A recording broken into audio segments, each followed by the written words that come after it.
కంటి చూపుతో రికార్డులను తిరగరాసే సత్తా ఒకరిదైతే సింగిల్ హ్యాండ్ తో బాక్స్ ఆఫీస్ ను షేక్ చేయగల సత్తా మరొకరిది. అలా టాలీవుడ్ సింహాసనంపై కూర్చొని నువ్వా నేనా అనే దశాబ్దాల పాటు యుద్ధాలు చేసిన బాలయ్య చిరంజీవుల మధ్య సినీ క్లాస్ గురించి, జయాపజయాల గురించి ఇప్పుడు మనం మాట్లాడుకుందాం. ముందుగా 1984లో వీరి మధ్య క్లాస్ రావడం జరిగింది. జనని జన్మభూమి సినిమాతో జూలై 27న బాలకృష్ణ గారు రాగా దానికి 13 రోజుల గ్యాప్ తో చిరంజీవి గారు ఛాలెంజ్ సినిమాతో వచ్చారు. జనని జన్మభూమి పరాజయం పాలైంది. 5 సంవత్సరాలలో 50 లక్షలు సంపాదించే ఛాలెంజ్ రోల్ లో చిరు చేసిన mass entertainer challenge super hit గా నిలిచింది. ఈ మూవీకి డైరెక్టర్ ఏ కోదండరామిరెడ్డి. ఇలా ఈ తొలిసారి క్లాష్ లో మెగాస్టార్ చిరంజీవి గారు విన్నర్ గా నిలిచారు. ఇక రెండవసారి చిరు ఇంటిగుట్టు సినిమాతో 1984లో సెప్టెంబర్ 6న రాగా దాని తర్వాత రోజున బాలయ్య మంగమ్మ గారి మనవడు సినిమాతో సెప్టెంబర్ 7న వచ్చారు. ఇంటిగుట్టు సినిమాకి యావరేజ్ టాక్ రాగా మంగమ్మ గారి మనవడు ఇండస్ట్రీ హిట్ గా నిలిచి బాలయ్య క్రేజ్ కు పునాది వేసింది. ఇక మూడవసారి మళ్లీ వీరి మధ్య పోటీ నవంబర్ లో వచ్చింది. అగ్నిగుండం సినిమాతో చిరంజీవి నవంబర్ 23న రాగా దానికి 6 రోజుల గ్యాప్ శ్రీ మధ్విరాట్ వీర బ్రహ్మేంద్ర స్వామి చరిత్రతో బాలయ్య తన తండ్రి ఎన్టీఆర్ తో కలిసి వచ్చారు. అగ్నిగుండం మాస్ ఎంటర్టైనర్ గా ఫెయిల్ అయి ఫ్లాప్ టాక్ ను తెచ్చుకుంది. బాలయ్య మూవీ భారీ విజయాన్ని దక్కించుకుంది. ఇందులో టైటిల్ రోల్ ఎన్టీఆర్ ది అయినా వీర బ్రహ్మేంద్ర స్వామి శిష్యుడిగా బాలయ్య నటన కూడా ఎక్కువ ప్రాముఖ్యత సంపాదించుకుంది. ఇలా ఈసారి క్లాస్ లో బాలయ్య బాబే విన్నర్. ఇక 4వసారి కథానాయకుడు సినిమాతో డిసెంబర్ 14న రాగా దానికి వారం రోజుల గ్యాప్ తో చిరంజీవి రుస్తుం సినిమాతో వచ్చారు. కథానాయకుడు సినిమా బాక్సాఫీస్ వద్ద విజయాన్ని నమోదు చేయగా Chiranjeevi Rustum movie mass entertainer గా కొంతమేర మాత్రమే ఆకట్టుకుని యావరేజ్ గా నిలిచింది. ఇలా చిరుపై బాలయ్య మళ్లీ విజయం అందుకున్నారు. ఇక వీరి మధ్య 5వసారి పోటీ 1985లో వచ్చింది. ఆత్మబలం సినిమాతో బాలయ్య జనవరి 11న వస్తే అదే రోజున చిరంజీవి నటించిన చట్టంతో పోరాటం రావటం జరిగింది. రెండు కూడా ఫ్యామిలీ సెంటిమెంట్ మూవీసే అయినా ఏది కూడా పూర్తి విజయాన్ని అయితే దక్కించుకోలేకపోయింది. ఆత్మబలం ఫ్లాప్ అవ్వగా చట్టంతో పోరాటం మూవీ యావరేజ్ గా నిలిచింది. మళ్ళీ 1985లో పోటీ పడ్డారు. దొంగ సినిమాతో మార్చి 14న మెగాస్టార్ చిరంజీవి గారు రాగా భార్యాభర్తల బంధంతో బాలయ్య మార్చి 28న 2 వారాల గ్యాప్ తో వచ్చారు. దొంగ మూవీలో చిరంజీవి మాస్ ఎనర్జీ వేరే లెవెల్లో ఆకట్టుకోగా ఇది బాక్సాఫీస్ వద్ద భారీ విజయాన్ని నమోదు చేసింది. అలాగే బాలయ్య మూవీ భార్యాభర్తల బంధం చక్కటి ఫ్యామిలీ డ్రామాగా వచ్చి ఆడియన్స్ వచ్చే విజయాన్ని అందుకుంది. ఇలా ఈ క్లాస్ లో చిరు బాలయ్య ఇద్దరు విన్నర్ గా నిలిచారు. ఇక 7వసారి ముందుగా చిరంజీవి సినిమాతో రాగా బాలకృష్ణ భలే తమ్ముడు సినిమాతో పోటీ పడ్డారు. చిరంజీవి ఏప్రిల్ 18న బాక్సాఫీస్ వద్ద పరాజయాన్ని చూసింది. దీనికి 9 రోజుల గ్యాప్ తో వచ్చిన భలే తమ్ముడు కూడా ఆడియన్స్ ని ఏమాత్రం మెప్పించలేకపోయింది. ఇక 8వసారి 1985లోని వీరి మధ్య పోటీ రావడం జరిగింది. కత్తుల కొండయ్య సినిమాతో బాలకృష్ణ అక్టోబర్ 11న రాగా దానికి 12 రోజుల గ్యాప్ తో అక్టోబర్ 23న చిరంజీవి నటించిన ఫ్యామిలీ ఎమోషనల్ ఫిల్మ్ విజేత వచ్చింది. బాలయ్య కత్తుల కొండయ్య మాస్ ఆడియన్స్ ను ఆకట్టుకోలేక పరాజయాన్ని చూసింది. చిరంజీవి విజేత కుటుంబ కథ ప్రేక్షకులను మెప్పించి భారీ విజయాన్ని నమోదు చేసింది. ఇక 9వసారి 1986లో వీరి మధ్య పోటీ వచ్చింది. ముందుగా కొండవీటి రాజా సినిమాతో చిరంజీవి జనవరి 31న రాగా దానికి వారం గ్యాప్ తో బాలకృష్ణ నిప్పులాంటి మనిషి సినిమాతో వచ్చారు. కొండవీటి రాజా బాక్సాఫీస్ వద్ద విజయాన్ని అందుకుంది.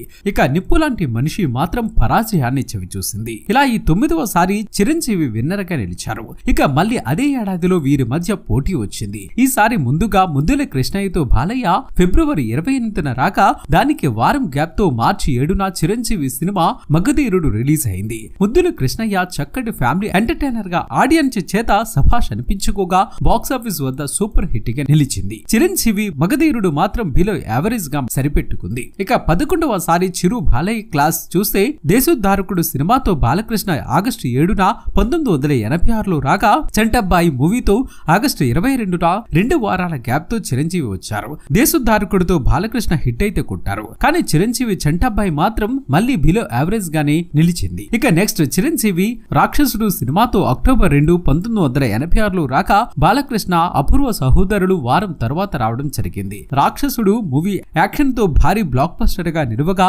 అలాగే బాలయ్య అపూర్వ సహోదరులు డబుల్ యాక్షన్ తో అలరించి బాక్సాఫీస్ వద్ద పర్వాలేదనిపించింది. ఇక 13వసారి క్లాస్ చూస్తే 1987లో జనవరి 9న దొంగముగుడు సినిమాతో డబుల్ యాక్షన్ తో వచ్చి చిరంజీవి ఘన విజయాన్ని నమోదు చేయగా దానికి 5 రోజుల గ్యాప్ భార్గవ రాముడుగా బాలకృష్ణ విజయం అంచుల వరకు వెళ్లి పర్వాలేదనిపించుకున్నారు బాలకృష్ణ. ఇక మళ్లీ తర్వాత అదే ఏడాది ఏడాదిలో మళ్లీ వీరి మధ్య పోటీ వచ్చింది. చిరంజీవి చక్రవర్తి సినిమాతో జూన్ 4న వస్తే బాలకృష్ణ మువ్వ గోపాలుడితో జూన్ 19న 2 వారాల గ్యాప్ తో రావడం జరిగింది. వీటిలో చిరంజీవి చక్రవర్తి సినిమా యావరేజ్ టాక్ తెచ్చుకోగా Balayya movie Muvva Gopaludu super hit గా నిలిచి అభిమానులను విశేషంగా అలరించింది. ఇలా ఈ క్లాస్ లో బాలయ్యదే పైచేయి అయింది. ఇక తర్వాత అదే ఏడాదిలో వీరి మధ్య పోటీ వచ్చింది. పసివాడి ప్రాణంతో చిరంజీవి జూలై 23న రాగా దానికి వారం గ్యాప్ తో బాలయ్య రాము సినిమాతో వచ్చారు. పసివాడి ప్రాణం చిరు ఇండస్ట్రీ హిట్ గా నిలిచి చిరంజీవి ఇమేజ్ ని డబుల్ చేసింది. కానీ విని ఎరుగని విజయాన్ని అందించింది. ఇక బాలయ్య రాము ఇది కూడా విజయాన్ని అందుకుంది. ఇక 16వసారి చిరు వర్సెస్ బాలయ్య 1988 చిరంజీవి మంచి దొంగ సినిమాతో జనవరి 14న వస్తే బాలయ్య తరువాత రోజున ఇన్స్పెక్టర్ ప్రతాప్ తో వచ్చారు. వీటిలో మంచి దొంగ బాక్సాఫీస్ వద్ద భారీ కలెక్షన్స్ తో విజయాన్ని నమోదు చేయగా ఇన్స్పెక్టర్ ప్రతాప్ అబవ్ యావరేజ్ గా నిలిచింది. ఇక 17వసారి క్లాస్ ఫిబ్రవరి 18న దొంగరాముడితో బాలయ్య, దానికి 2 వారాల గ్యాప్ తో చిరంజీవి రుద్రవీణగా వచ్చారు. ఈ 2 సినిమాలు కూడా బాక్సాఫీస్ వద్ద ఏమంత స్కోర్ చేయలేక పరాజయాన్ని చూశాయి. ఇక 18వసారి ముందుగా చిరంజీవి ఎముడుకు మొగుడుతో ఏప్రిల్ 29, 1988న రాగా దానికి 13 రోజుల గ్యాప్ తో తిరగబడ్డ తెలుగు బిడ్డతో బాలయ్య రావడం జరిగింది. ఎముడుకు మొగుడు సోషియో ఫ్యాంటసీ జోనర్ లో తెరకెక్కి భారీ విజయాన్ని దక్కించుకుని ఇండస్ట్రీ హిట్ గా నిలిచింది. బాలయ్య తిరగబడ్డ తెలుగు బిడ్డ మాత్రం బాక్సాఫీస్ వద్ద బోల్తా పడింది. ఇలా ఈ క్లాస్ లో చిరుదేవ్ విన్నర్. ఇక 19వసారి ఖైదీ నెంబర్ 76 తో మెగాస్టార్ జూన్ 10, 1988లో రాగా భారతంలో బాలచంద్రుడితో జూన్ 24న అంటే 2 వారాల గ్యాప్ తో బాలకృష్ణ రావడం జరిగింది. ఈ రెండిట్లో చిరంజీవి ఖైదీ నెంబర్ 76 బాక్సాఫీస్ వద్ద పైచేయి సాధించి విజయాన్ని నమోదు చేసింది. ఇక 20వసారి చిరంజీవి యుద్ధభూమి సినిమాతో నవంబర్ 11న రాగా దానికి 6 రోజుల గ్యాప్ తో బాలయ్య రాముడు భీముడుగా వచ్చారు నవంబర్ 15న. ఈ రెండింట్లో బాలయ్య బాబు మూవీ బాక్సాఫీస్ వద్ద కొంతమేర బాగానే రాణించి అబవ్ యావరేజ్ గా నిలిచింది. అయితే చిరు యుద్ధభూమి మాత్రం పూర్తి వైఫల్యాన్ని చూసింది. ఇక తర్వాత 1989లో వీరి మధ్య స్టేట్ రౌడీ చిరు మార్చి 23న రాగా ముద్దుల మావయ్య బాలయ్య ఏప్రిల్ 7న 2 వారాల గ్యాప్ తో వచ్చింది. స్టేట్ రౌడీతో చిరంజీవి మరో హిట్ ను తన ఖాతాలో వేసుకోగా ముద్దుల మావయ్యతో బాలయ్య బ్లాక్ బాస్టర్ ను సొంతం చేసుకుని అఖిలాంధ్ర ప్రేక్షకులచే హారతులు పట్టించుకున్నారు. ఇక 22వసారి వీరి మధ్య మళ్లీ పోటీ చూస్తే ముందుగా రుద్రనేత్ర సినిమాతో చిరంజీవి 1989 జూన్ 16న రాగా దానికి 13 రోజుల గ్యాప్ తో బాలయ్య మూవీ అశోక చక్రవర్తి జూన్ 29న 1989లోనే రావడం జరిగింది. రుద్రనేత్ర బాక్సాఫీస్ వద్ద యావరేజ్ గా నిలిచింది. బాలయ్య మూవీ అశోక చక్రవర్తి మాత్రం పూర్తి పరాజయాన్ని చూసింది. ఇక 23వసారి చిరు వర్సెస్ బాలయ్య గురించి చెప్పాల్సి వస్తే ముందుగా బాలకృష్ణ మూవీ బాలగోపాలుడు 1989 అక్టోబర్ 13న రిలీజ్ అయింది. దీనికి 2 వారాల గ్యాప్ తో చిరంజీవి లంకేశ్వరుడు 1989 అక్టోబర్ 27న వచ్చింది. ఇది బాక్సాఫీస్ వద్ద పరాజయాన్ని చూసింది. బాలకృష్ణ బాలగోపాలుడు యావరేజ్ గా నిలిచింది. ఇక తర్వాత మళ్లీ 1990లో వీరి మధ్య పోటీ బాలకృష్ణ నారీ నారీ నడుమ మురారి సినిమాతో ఏప్రిల్ 27న రాగా దానికి 12 రోజుల గ్యాప్ తో చిరంజీవి జగదీక వీరుడు అతలోక సుందరి వచ్చింది ఏప్రిల్ 27న. బాలయ్య మూవీ బాగానే స్కోర్ చేసి హిట్ గా నిలిచింది. అయితే చిరంజీవి మాత్రం కనీ విని ఎరుగని ఘన విజయాన్ని దక్కించుకుని ఇండస్ట్రీ పాత రికార్డులను చెరిపేసి అతిపెద్ద ఇండస్ట్రీ హిట్ గా నిలిచింది. ఇక తర్వాత 25వసారి చాలా గ్యాప్ తర్వాత 1997లో వీరి మధ్య పోటీ వచ్చింది. హిట్లర్ మూవీతో చిరు పెద్దన్నయ్య సినిమాతో బాలయ్య ఇద్దరు అన్నయ్యలుగా నటించి అద్భుతంగా ఆకట్టుకున్నారు. హిట్లర్ జనవరి 4న రాగా దానికి 6 రోజుల గ్యాప్ తో జనవరి 10న పెద్దన్నయ్య వచ్చింది. ఈ 2 చిత్రాలు హిట్ గా నిలిచాయి. ఇక 26వసారి చిరంజీవి బావగారు బాకున్నారతో ఏప్రిల్ 9, 1998లో రాగా దానికి 8 రోజుల గ్యాప్ తో ఏప్రిల్ 17న బాలకృష్ణ యువరత్న రానా రావడం జరిగింది. ఈ రెండింటిలో బావగారు బాగున్నారా సూపర్ హిట్ గా నిలిచింది. బాలయ్య రానా పరాజయాన్ని చవిచూసింది. ఇలా ఈ క్లాస్ లో చిరు విన్నర్. మళ్లీ వీరి మధ్య పోటీ 1999లో వచ్చింది. స్నేహం కోసం సినిమాతో చిరంజీవి జనవరి 1న రాగా దానికి 12 రోజుల గ్యాప్ తో బాలయ్య సమరసింహారెడ్డి అంటూ వచ్చారు. స్నేహం కోసం మూవీ బాక్సాఫీస్ వద్ద హిట్ గా నిలిచింది. సమరసింహారెడ్డి అయితే దానికి మించి ఘన విజయాన్ని దక్కించుకుని ఇండస్ట్రీ హిట్ గా నిలిచింది. ఇక మళ్లీ 28వసారి వీరి మధ్య పోటీ 2000 సంవత్సరంలో అన్నయ్య సినిమాతో చిరంజీవి జనవరి 7న రాగా వంశధారకుడు సినిమాతో బాలయ్య జనవరి 14న వచ్చారు. ఈసారి మాత్రం చిరు మూవీ పైచేయి సాధించింది. అంటే అన్నయ్య మూవీ బాక్సాఫీస్ వద్ద సూపర్ హిట్ గా నిలిచింది. బాలయ్య వంశధారకుడు పరాజయాన్ని చూసింది.